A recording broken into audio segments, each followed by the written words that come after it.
All right, so we're going to be testing the wrist ranges of motion next. So for active range of motion, you're just going to get them to bend their elbows at 90 degrees, palms facing the ceiling. And then what you're going to get them to do is you're going to try to get them to bring their fingers closer toward their face. So get them to do wrist flexion, just like that.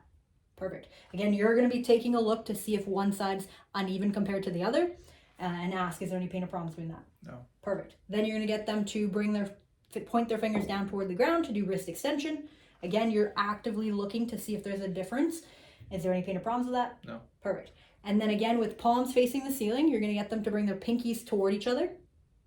Okay, so that's going to be an ulnar deviation or wrist adduction. And then you're going to get them to point away. So that would be a radial deviation or wrist abduction. Okay, so that's active range of motion. Passive range of motion, again, we're testing the inert tissue. So for this one, what I would recommend, when you're going to start with wrist flexion, you want to have one hand where your thumb is going to be right at the wrist crease. So you want it to have on the anterior aspect of the forearm, and then your fingers are going to be on the back over here.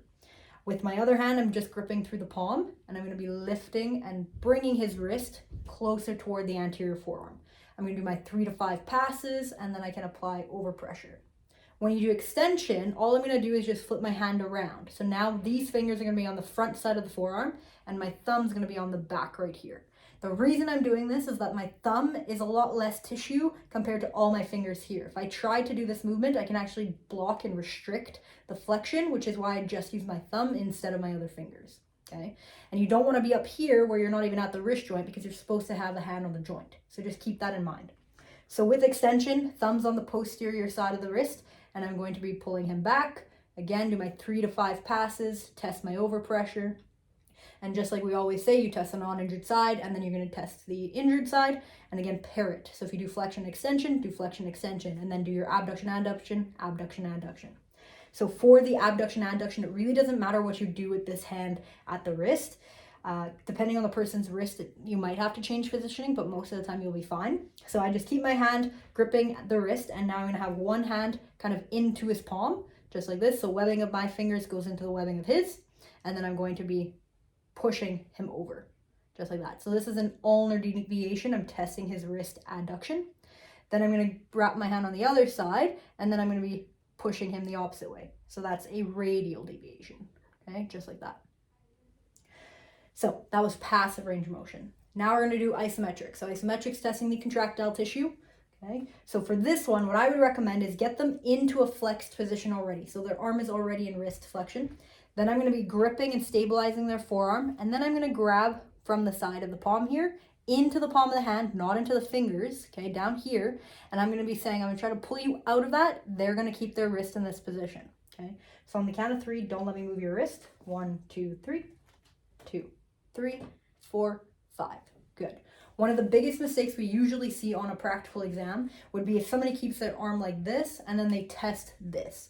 Okay, if I push down, he's now just using his elbow to resist. He's not really getting the wrist flexion. Whereas if I do this and I pull, then I'm not going to get biceps anymore because I'm not trying to straighten the elbow. I'm just trying to straighten out the wrist. Okay, so keep that in mind. The next thing that we're going to do is extension. For extension, we've noticed with flexion, I had his palm facing the ceiling.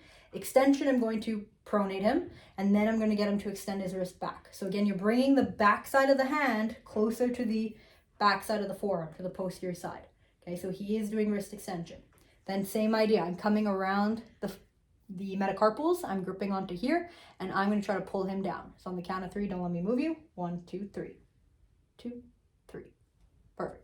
Okay, so again, you have to hold it for the 5 seconds. I didn't on that last one, but you do need to hold it for the full 5 seconds, okay? With your deviations, same idea. It's kind of similar to when we did the tibial rotations at the knee. You're going to have one hand, again, around the hand, one hand stabilizing on the opposite side.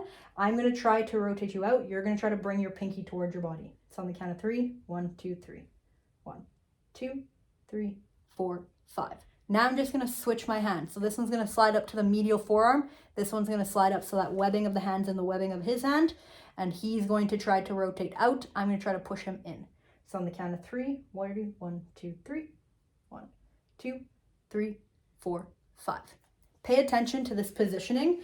When I have my webbing of my hand in the webbing of his, it's a good position so that I don't force any thumb flexion, because most of the time people will do this and they'll really try to use their thumb to try to do a movement, and that can be problematic if they have thumb related injuries or if the muscles of the wrist are affecting that. So always try to go into the palm of the hand so that you don't put any stress on that thumb joint.